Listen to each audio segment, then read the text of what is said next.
సర్వేల పర్వం సమాప్తమైంది ఈ రోజుతో. ఇంకెవరు సర్వేల పేరతోటి ప్రజల ముందుకు రాలేరు. ఎందుకంటే ఎన్నికల నిబంధన వర్తిస్తుంది ఈ రోజు నుంచి, ఈ రోజు 5 గంటల నుంచి. సో కాబట్టి ఎవరు కూడా ఇంకా సర్వేలకు ఇంకా 1.5 నెలలు సర్వేలు బంద్, ఎన్నికల ప్రచారం షురు. ప్రచారం కాదు, ఎన్నికలే షురు. ఎల్లుండే ఎన్నికలు కాబట్టి మొదటి పర్వం. సో కాబట్టి 1.5 నెలలు ఇంకా సర్వేల గురించి ఎవరు మాట్లాడటానికి లేదు.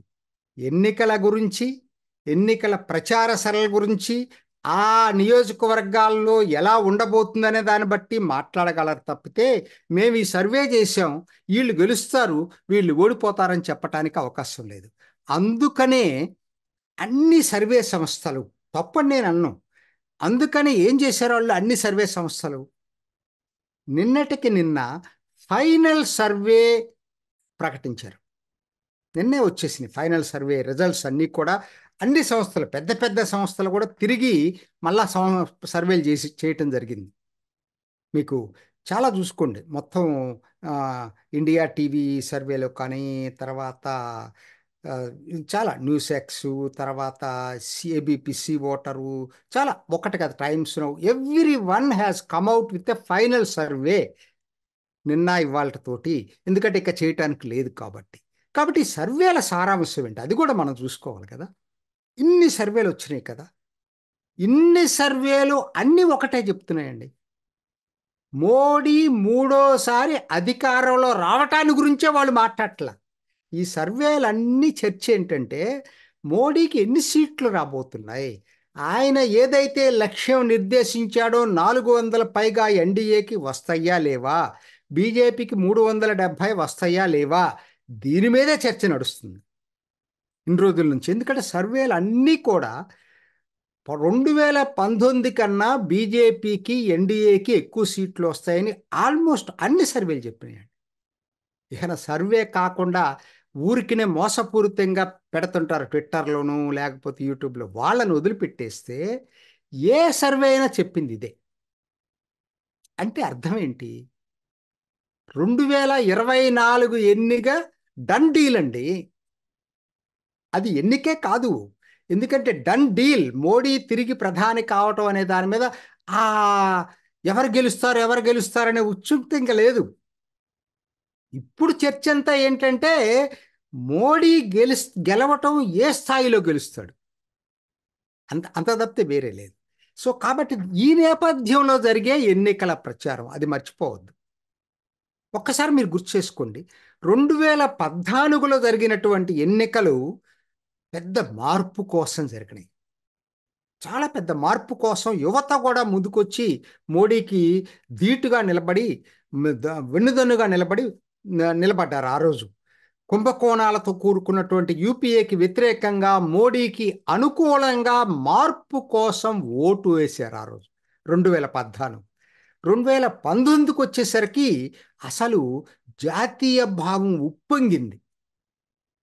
పుల్వామా దాడి, దాని తర్వాత బాలాకోట్ ఎయిర్ స్ట్రైక్, అంతకుముందు జరిగిన సర్జికల్ స్ట్రైకు, అదొక జాతీయ భావాలతో ఉప్పొంగినటువంటి ఎన్నిక 2019. మోడీకి అండగా నిలిచింది భారతీయ ప్రజానీకం. ఇవాళ ఎమోషనల్ ఇష్యూస్ లేవు, దయచేసి మర్చిపోవద్దు. 2024 ఎన్నిక 2014 లాగా 2019 లాగా ఎమోషనల్ ఎన్నిక కాదు.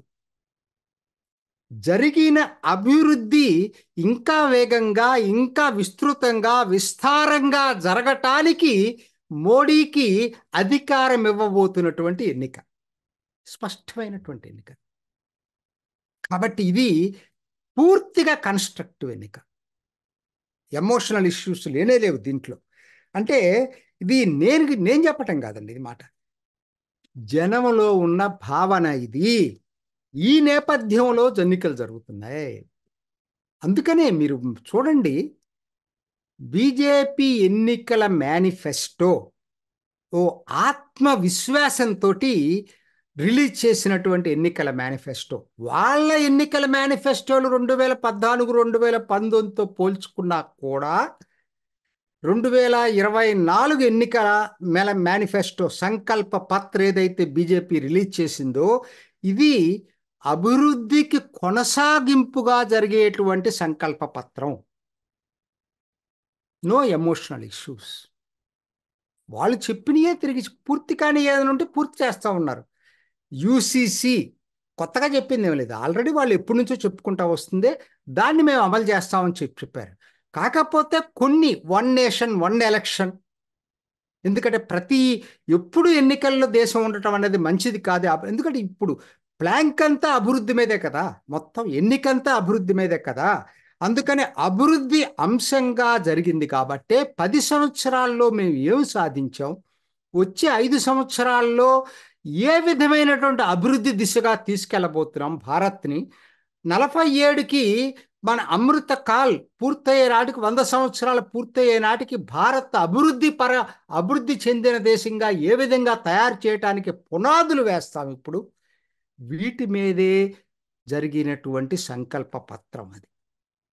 నిజంగా చెప్పాలంటే ఇది నేను కొన్ని చెప్తానండి. అసలు మీకు ఎందుకని నేను అట్లా చెప్తున్నానంటే, ఇది ఎమోషనల్ ఇష్యూస్ ఎందుకు లేవు, ఎందుకనంటే కాన్ఫిడెన్స్, ఆత్మనిర్భర్ భారత్తో పాటు ఆత్మవిశ్వాసంతో మోడీ నిన్న ఏఎన్ఐకి ఇంటర్వ్యూ ఇచ్చాడు, స్మితా ప్రకాష్కి.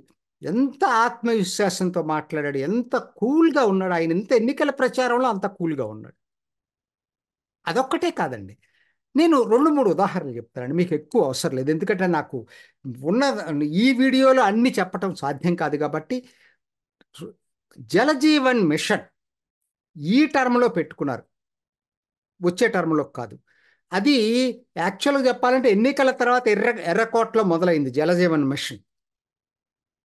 2024 డిసెంబర్కి వాళ్ళు చెప్పింది కూడా, అప్పుడు కూడా డిసెంబర్కి, ఈ ఎన్నికల ముందు అని చెప్పలేదు, ఎందుకంటే టార్గెట్ పూర్తి కాదు కాబట్టి.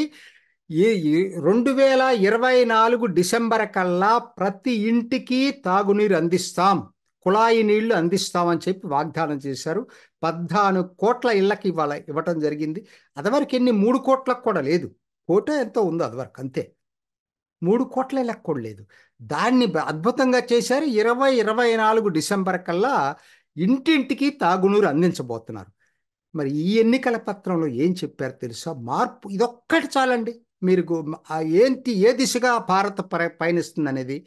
ఇంటింటికి తాగునీరు ఇప్పుడైతే వచ్చే 5 ఏళ్లలో ఇంటింటికి 24/7 గ్యాస్ ద్వారా, పైపు ద్వారా గ్యాస్, వంట గ్యాస్. ఇంకా మీకు సిలిండర్లు బుక్ చేసుకోవటాలు, ఈ గొడవంతా ఉండదు. డైరెక్ట్గా మీకు ఇంటికే గ్యాస్ కనెక్షన్ ఇస్తారు. ఇప్పుడు ఇతర దేశాల్లో, ఇప్పుడు అమెరికాలో అదే ఉంది కదా. అంటే అభివృద్ధికి చిహ్నం అది. ఆయన లక్ష్యం ఏంటంటే వచ్చే 5 సంవత్సరాల్లో ప్రతి ఇంటికి పైప్డ్ కుకింగ్ గ్యాస్. ఇదండి మొత్తాన్ని నేను ఒక్క మాటలో చెప్పాలంటే, ఇది ఇంటింటికి తాగునీరు స్వాతంత్రం వచ్చిన తర్వాత మోడీనే చేయాల్సి వచ్చింది. ఇంటింటికి వంట గ్యాస్ కనెక్షన్ మోడీనే ఇవ్వాల్సి వచ్చింది. ఇంటింటికి టాయిలెట్ మోడీనే కట్టాల్సి వచ్చింది. ఇప్పుడు కొత్తగా వచ్చే 5 సంవత్సరాల్లో దాన్ని ఇంటింటికి వంట గ్యాసు కనెక్షన్ ఇవ్వటం మొదలుపెట్టారు. వంట గ్యాస్ కనెక్షన్ అంటే సిలిండర్ కనెక్షన్ కాదు, డైరెక్ట్గా పైపు తోటి కనెక్షన్ ఇస్తున్నాడు. కాబట్టి మీరు ఎంత ఖర్చు పెట్టుకుంటారనే దాన్ని బట్టి మీటర్ వస్తుంది. అభివృద్ధి చెందిన భారతదేశానికి చిహ్నం అది. రెండోదండి, 2-3 చెప్తా, ఎక్కువద్దు. యూనివర్సల్ హెల్త్ కేర్, ఇది లక్ష్యం. ప్రతి భారతీయ పౌరుడికి కూడా సురక్షమైనటువంటి ఆరోగ్య బీమా ఉండాలనేది. దాంట్లో భాగంగానే బిలో పావర్టీ లైన్లో ఉన్న వాళ్ళకి ఆయుష్మాన్ భారత్ని అమలు చేయటం జరిగింది. ఒక్క జమ్మూ కాశ్మీర్లో మాత్రం ప్రతి పౌరుడికి ఇవ్వటం జరిగింది. ఇవాళ దాని ఎక్స్టెన్షనే ఇవాళ 70 సంవత్సరాల పైబడిన వృద్ధులకి ప్రతి ఒక్కరికి ఆదాయంతో సంబంధం లేకుండా ఆరోగ్య బీమా, ఆయుష్మాన్ భారత్ కవరేజ్ అందుతుంది. అంటే మెల్లిమెల్లిగా ఇది భారతీయ పౌరులందరికి కూడా ఆయుష్మాన్ భారత్ వర్తించే దిశగా వేసేటువంటి అడుగు. మూడోది చాలా ఉన్నాయి. నేను ఒకటి, ఎందుకంటే నాకు అనిపించినాయి, చాలా మందికి చాలా అనిపించవచ్చు. ఎందుకంటే భారత్ అభివృద్ధి కావాలి అంటే అన్ని ప్రాంతాలు సమానంగా అభివృద్ధి కావాలి. వీళ్ళు మాట్లాడేది నార్త్ సౌత్ పక్కన పెట్టండి, అవన్నీ ఏదో మా ట్యాక్సు మాకే రావాలి, అసలు దేశమే ఉండదు అట్లయితే. సో కాబట్టి ఇవాళ పోయిన మోడీ పీరియడ్లో ఏం జరిగింది? బాగా వెనకబడినటువంటి ఈశాన్య భారతాన్ని, జమ్మూ కాశ్మీర్కి అద్భుతమైనటువంటి ప్రగతిని చూపించాడు. మౌలిక సౌకర్యాలు కల్పించాడు. రోడ్లు కానీ, రైళ్లు కానీ, ఎయిర్పోర్ట్స్ కానీ అద్భుతమైనటువంటి నిర్మాణం చేయటం జరిగింది. ఈసారి ఆయన టార్గెట్ ఏంటంటే అభివృద్ధి చెందిన సమంగా భారత్ అభివృద్ధి కావాలి అంటే పూర్వోదయ యోజన అంటే తూర్పు భారత్ కూడా మిగతా దేశంతో సమానంగా మౌలిక సౌకర్యాల అభివృద్ధికి నోచుకోవాలి. ఎక్స్ప్రెస్ వేలు ఉత్తరప్రదేశ్లోనే కాదు, ఉత్తరప్రదేశ్ బోర్డర్లో ఆగిపోకూడదు, బీహార్ బోర్డర్లో, బీహార్కి కూడా వెళ్ళాలి. జార్ఖండ్ బోర్డర్లో ఆగిపోకూడదు ఎక్స్ప్రెస్ వేలు ఉత్తరప్రదేశ్, జార్ఖండ్కి కూడా వెళ్ళాలి. బీహార్ నుంచి బెంగాల్కి కూడా వెళ్ళాలి. ఇది ఈసారి తీసుకున్నటువంటి ప్రోగ్రాం ఏంటంటే పూర్వోదయ యోజన. మౌలిక సౌకర్యాలు, ఎయిర్పోర్ట్లు కానీ, ట్రైన్స్ కానీ, లేక రైల్వే లైన్లు కానీ, రోడ్ల నిర్మాణం కానీ, ఎక్స్ప్రెస్ వేలు కానీ, ఇలా మౌలిక సౌకర్యాల కల్పన ఎక్కడైతే వెనకబడిందో బాగా పూర్వోదయ ఏమేంటంటే బీహార్, బెంగాల్, జార్ఖండ్, ఒరిస్సా, ఈ 4 రాష్ట్రాలకి ఒక ప్రత్యేక ప్రణాళికతో వచ్చే 5 సంవత్సరాల్లో మోడీ చేయబోతున్నాడు. అది ఆయన చేస్తున్నటువంటిది. సరే, ఇంకా నేను చెప్పాల్సి ఉంటే చాలా ఉన్నాయి.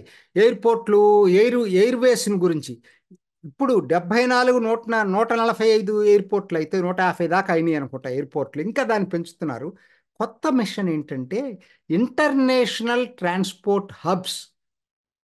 ఇప్పుడు మనం గల్ఫ్ హబ్గా పెట్టుకుంటున్నాం, లుఫ్తాన్సాకి అయితే ఫ్రాంక్ఫర్ట్ పెట్టుకుంటాం, ఇంకో దానికి హీత్రో పెట్టుకుంటాం. అట్లా కాకుండా భారత్లోనే ఇంటర్నేషనల్ హబ్స్ డెవలప్ చేసేటట్టుగా, క్వశ్చన్ లాగా వాటర్ మెట్రోస్ దేశం మొత్తం డెవలప్ చేసేటట్టుగా ఇంకా చాలా ఉన్నాయి. ఇటువంటి ప్రోగ్రామ్స్ చాలా తీసుకొచ్చి పెట్టమంది. ఒక్కటే చెప్పాలంటే, ఒకే ఒక్క మాటలో చెప్పాలంటే 21వ శతాబ్దపు ఆలోచనలు బీజేపీ ఎన్నికల మేనిఫెస్టో ప్రతిబింబించింది. కాంగ్రెస్ మేనిఫెస్టో 20వ శతాబ్దపు ఆలోచనల్ని ప్రతిబింబించింది. సింపుల్ పాయింట్, ఇంకేం అవసరం. దీన్ని ఎక్స్ప్లెయిన్ చేయాలంటే నేను 2-3 వీడియోస్ చేయగలను ఏ విధంగాననేది. బీజేపీది విజనరీ డాక్యుమెంట్ అయితే కాంగ్రెస్ది విభజించే డాక్యుమెంట్. బీజేపీది సమగ్ర అభివృద్ధికి సంబంధించిన డాక్యుమెంట్ అయితే కాంగ్రెస్ది కాలం చెల్లిన అల్ట్రా లెఫ్ట్ డాక్యుమెంట్. కరెక్ట్గా చెప్పాలంటే ఒక్కటేనండి. అందుకనే జనం బీజేపీ ఎన్నికల మేనిఫెస్టోపై దృష్టి సారించారు. అందుకనే జనం కాంగ్రెస్ మేనిఫెస్టోని పూర్తిగా విస్మరించారు. ఒక్కటండి, నేను చివర దానికి వెళ్ళే ముందు ఒక్క మాట చెప్తాను. కాంగ్రెస్ మేనిఫెస్టో చెప్పాలంటే ఒక వీడియో అవుతుంది, ఎంత వినాశకరమైన మేనిఫెస్టో అనేది. ఒక్క మాటలో చెప్తాను. కాంగ్రెస్ మేనిఫెస్టో అమలు చేయాల్సిన పరిస్థితి వస్తే భారత్ మరో వెనుజులాగా మారుతుంది. అదొక్కటి చాలు. దాన్ని ఎక్స్ప్లెయిన్ చేసుకొని మీరు అర్థం చేసుకోండి. అసలు ఎన్నికల గురించి ఆలోచనలు ఇవాళ, అందుకని ఎవరు ఎన్నికలు గెలవపోవటాన్ని గురించి ఎవరు మాట్లాడుకోవట్లేదండి. మనం కాదండి, పెద్ద పెద్ద ప్రపంచంలో అత్యంత ధనవంతుడైన ఎలన్ మస్క్ ఏప్రిల్ 21వ తేదీ భారత్ గడ్డ మీద అడుగు పెడుతున్నాడు. ఎన్నికలు ఉన్నాయని తెలిసిన అడుగు పెడుతున్నాడు. ఎందుకని? ఆయనకి తెలుసు కదా ఎన్నికల్లో ఎవరు గెలుస్తారో. ప్రపంచం మొత్తం కూడా వస్తుంది, భారతే కాదు. సో కాబట్టి ఆ విశ్వాసం ఆయన ఉంది కాబట్టే మోడీతోటి మళ్ళీ ఒప్పందం చేసుకోవడానికి వస్తున్నాడు. లేకపోతే రారు కదా, ఎన్నికలు ఎవరు రారు. ఇంతకుముందు యాపిల్ వచ్చింది, ఎన్ని ఉద్యోగాలు వచ్చినాయి యాపిల్ రావటం వల్ల, ఎంతమందికి ఉపాధి దొరికింది, ఎంత పెట్టుబడులు పెరిగినాయి. ఇప్పుడు రాబోతున్నది టెస్లా, ఇప్పుడు రాబోతుంది స్టార్లింక్, ఇప్పుడు రాబోతుంది అత్యంత అధునాతన టెక్నాలజీ. ఇదండి మోడీ అభివృద్ధి పథం అంటే ఇది. దీన్ని మనం దృష్టిలో పెట్టుకోకుండా వీళ్ళు ఏదేదో మాట్లాడుతూ దాంతో మోడీకి, అందుకనే ఈ ఎన్నికలు మోడీని గెలిపించటానికి కాదు, మోడీని భారీ మెజారిటీతో గెలిపించడానికి. తేడా అదే, ఇంకేం లేదు. కాబట్టి వచ్చే 1.5 నెలల ఎన్నిక ఈ నేపథ్యంలో జరగబోతుంది. చూసారు కదండి. మరి ఈ వీడియో కనుక మీకు నచ్చినట్లయితే ఒక లైక్ కొట్టేసి మీ అభిప్రాయాన్ని కూడా కామెంట్ బాక్స్లో తెలియజేస్తూ ఇలాంటి ఇంట్రెస్టింగ్ అప్డేట్స్ కోసం మా ఛానల్ని సబ్స్క్రైబ్ చేసుకోండి.